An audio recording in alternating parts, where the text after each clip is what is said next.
Welcome to Anu's kitchen. రోజు రాగి idli better ఎలా తయారు చేయాలో వాటి కొలతలు ఏంటని ఎంతైతే మనం కొలతలు తీసుకుంటామో దాంతోనే అన్ని కొలతలు కూడా తీసుకోవాలి. 2 గ్లాసులు రాగులు, 2 గ్లాసులు రెడ్ రైస్, 1 గ్లాసు మినపప్పు, 1/2 గ్లాసు అటుకులు, 1 టేబుల్ స్పూన్ మెంతులు.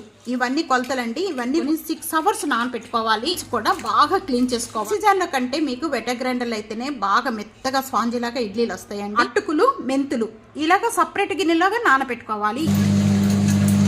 ఈ విధంగా మెత్తగా చేసుకోవాలి. పిండి అనేది గట్టిగా ఉండకూడదు, లూజ్గా ఉండకూడదు. ఇడ్లీకి ఈ విధంగా ఉండాలి. ఈ విధంగా తయారు చేసుకోవాలండి.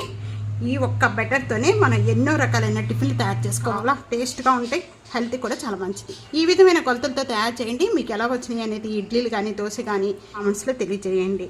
ఇంకా మీకు డీటెయిల్స్ ఫుల్ వీడియోలో ఉన్నాయండి. డీటెయిల్స్ కావాలి అంటే ఇడ్లీ ఎలా తయారు చేయాలి, దోశ ఎలా తయారు చేయాలి, వీడియో నచ్చితే కనుక సబ్స్క్రైబ్ చేసుకోండి. Thank you for watching.